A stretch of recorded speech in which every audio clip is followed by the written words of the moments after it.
Roda!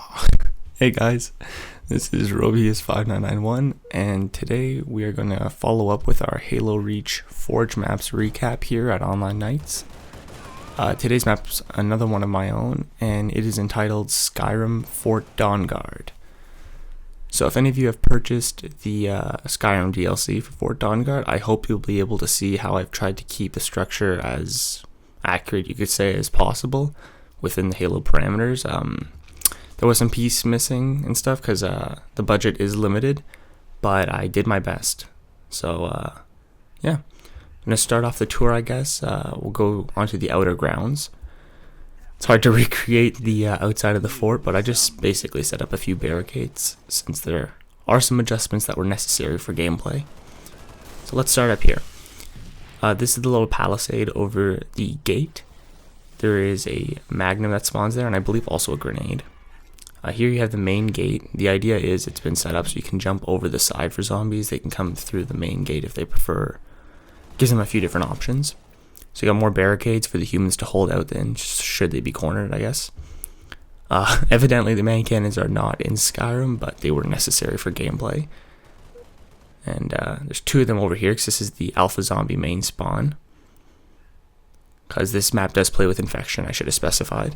So up here is the teleporter. This is supposed to represent kind of a whole zombies who are actually vampires in this case, if you've played Dawnguard. That's where they would enter into the fort, like through a tunnel they dug. So the first man cannon will lead out here to the left turret of the fort. So we zoom down the circular passageway, down the tower. It will lead us inside to this corner of the map. I'm not going to enter the fort through here though, so this is just as a referencing point for later. Going to work our way back up here. There is a little bit of disco, like the flashing of the pieces, as I'm showing you this map initially, but don't worry, you don't really notice almost any of it in gameplay. It's only when you hit like a really high point. So here's the right turret, which will also be in a circular tunnel leading down. And then here's the entrance of the fort. So you will have some humans initial spawning inside the fort, and right on the outside, and on the left turret. Those are the three main ones. So you see they're going to work their way in through here. These are the zombies at the moment. So this is the circular entranceway. Oh, and the round's over, so I'm going to follow that up in the next round.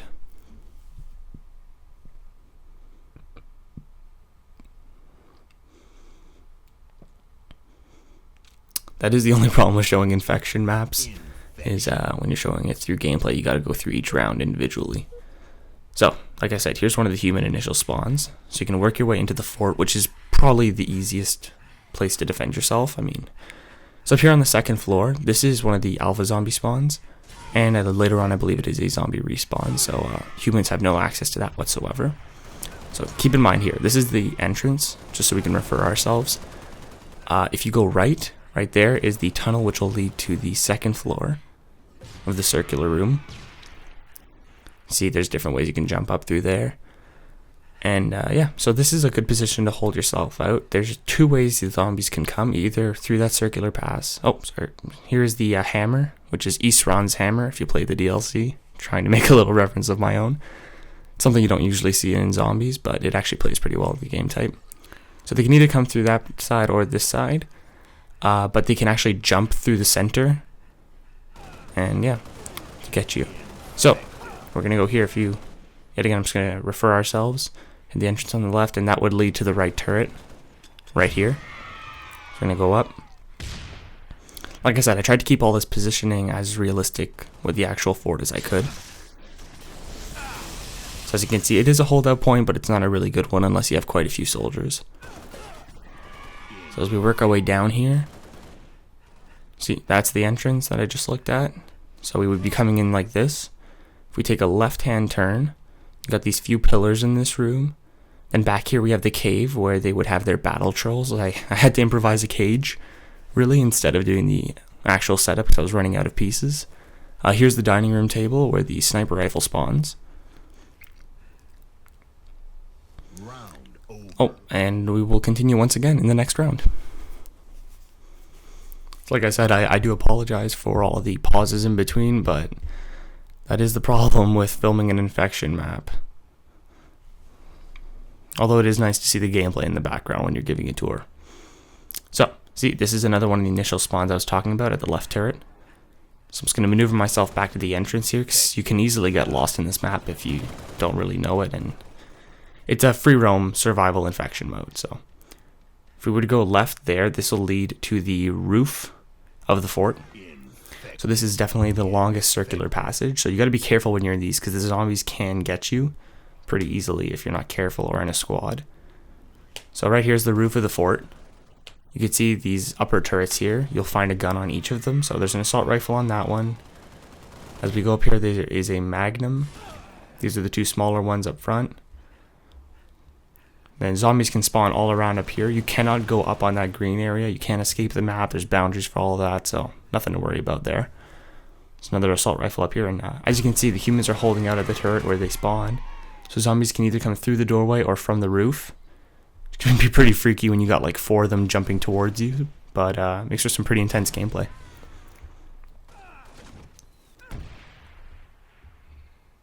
So as we keep going here, so that was the left as I showed you here. So I'm just going to back out a little bit. And now here is dead center. So you go straight through the main entrance. There's the dining room on your left. This is another initial spawn for the humans, and a grenade launcher would spawn right there on that table where I'm looking.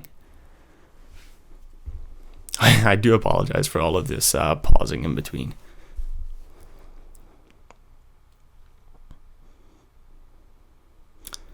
But at least you get a nice view of the outside of the fort every time. Guess that's the positive for it.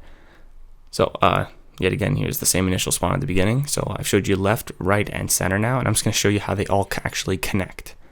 So this is one of the other differences I had to make from the actual fort, was that this is actually all a straight line, but for gameplay reasons, I had to curve it. Makes for a little bit of a line of sight breaker. So as you go over here, this is the other cave at the opposing side of the fort. That's the turret where we first entered the fort from earlier in the video. And right here, if you play the game, maybe you'll remember this leads to a mine. If you would go through this tunnel, well, this is under the scenario if the vampires had taken control of that mine, so they spawn in there. Up here is that cave I was telling you about, as if the zombies had dug a hole through, so they can enter through here with the teleporter. We actually have a shotgun spawn over here, and that actually reminds me, I believe I forgot to show you the other shotgun spawn. Let's go do that right now. And it's right there up on the wall. So yeah, so since this is a free roam infection survival map, players will usually end up breaking into teams or squads and working their way around the map, finding a spot they like and just camping out for survival. So the game type is the Dawnguard, and it plays with an alpha zombies type thing. So here we have the alpha zombie, who represents the vampire master. He has black armor, a sword, enhanced jump, enhanced speed. And in a second, you're going to see his evade is just insane. That's what makes him just so hard to kill. So next up, we have the regular Dawnguard soldier. Has brown armor, an assault rifle, has a few grenades, and then just regular statistics, really. Next up, we got the Dawnguard hero, or the survivor, as we could call him. He gets unlimited sprint, slight overshield, and gold armor. And last of all, we have the zombie, which in this case is a vampire thrall. He's infected, and he's basically just a regular zombie with sprint. So here are all the players who were able to help us test out the map. We had 2 actually pretty big lobbies doing this, so thank you guys. We really appreciate the feedback and your help testing out the map. It's really fun. So that's pretty much all there is to say for Skyrim Fort Dawnguard. Be sure to check in the description bar below for the download links for the map, Skyrim Fort Dawnguard, and the game type the Dawnguard. I think it's currently my most popular map with, I believe, it's something like 7,000 downloads right now, so that's awesome. Be sure to check us in the future, because we're going to have more maps coming soon. And yeah, so this has been Robius5991 here. I'm going to leave you with a bit of gameplay. Thanks for watching us here at Online Nights. Rate, comment, and subscribe, and we'll see you guys next time. Infected. New zombie.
Infected.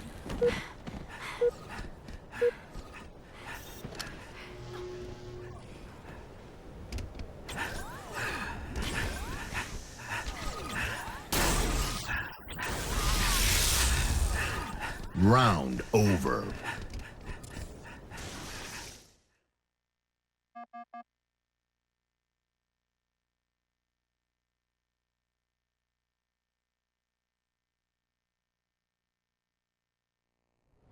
Infection.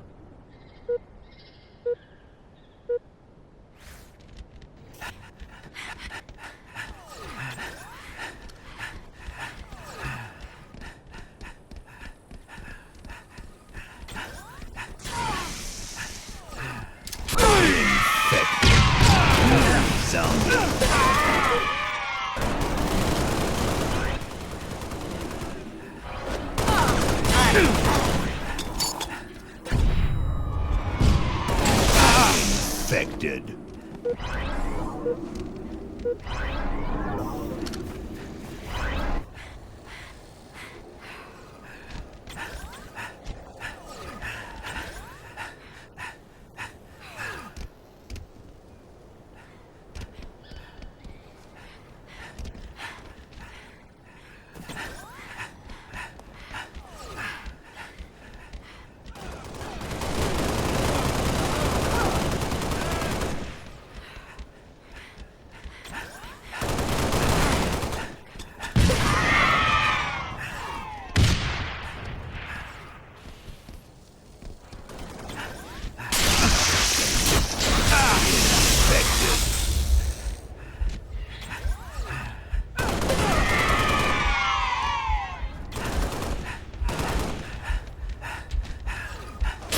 Infected.